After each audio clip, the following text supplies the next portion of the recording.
A gas X diffuses twice as fast as gas Y under the same conditions. If the relative molecular mass of X is 28, we have to calculate the relative molecular mass of Y. Now, the question is actually coming from Graham's law of diffusion.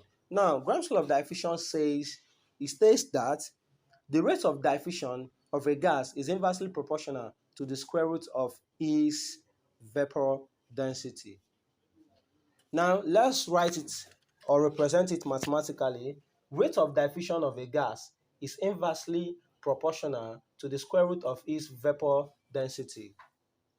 Now, when we remove the variation sign, we'll have that R, rate of diffusion, is equals K all over square root of vapor density. Now, making K subject of formula, we'll just do mere cross multiplication. When you cross multiply, you get that K times 1 is what? K is equals R times square root of what? Vapor density.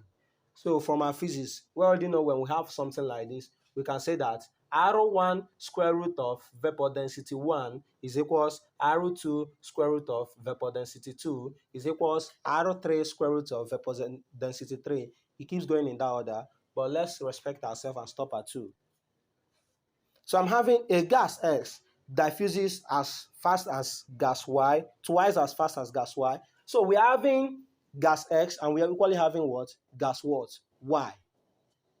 Does it make sense? So here I can say that our formula can change to R gas X, that rate of diffusion of gas X, times vapor density of what? Gas X is equals rate of diffusion of gas Y times what? Vapor density of gas Y. So from here they say that gas X diffuses twice as fast as gas Y. So it means that rate of diffusion of gas X is equals 2 times rate of diffusion of gas Y. So it means that wherever we see Rx, we put what?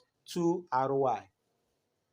So they say if the relative molecular mass of X is 28, the relative molecular mass of X is what? 28. Now, when they talk about relative molecular mass of X is 28, since we are trying to use vapor density to solve, there is no relative molecular mass here.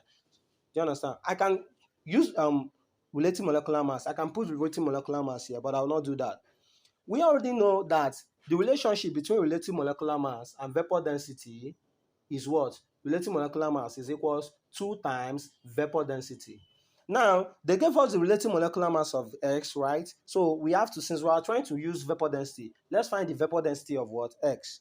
So if the relative molecular mass of X is 28, what is the vapor density of X? It is equals 2 times vapor density of X. So when you divide both sides by 2, cancel, you get that the vapor density of X is now what?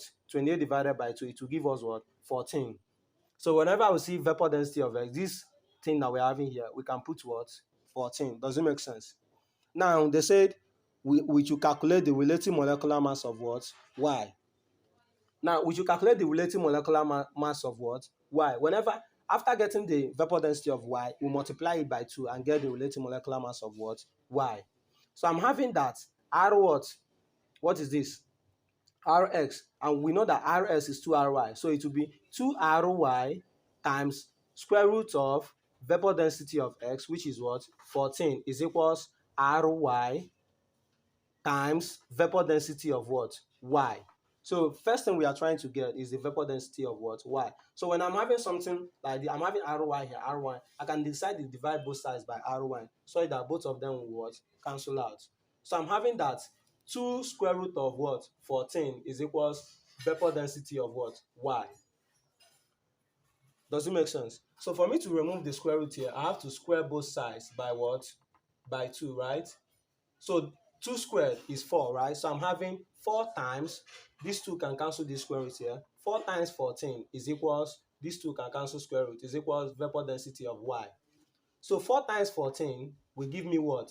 4 times 4 is 16, right? 6 carry 1. 4 times 1 is 4 plus 1, 5. So the vapor density of gas Y is what? 56.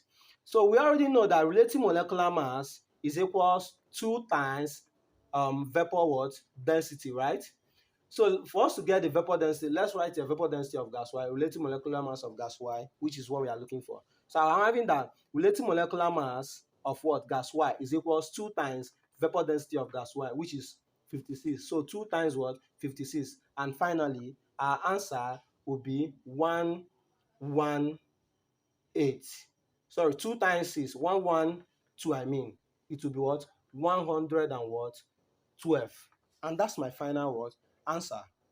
Have a nice day, like, comment, share, and follow Coaches Academy. Bye bye.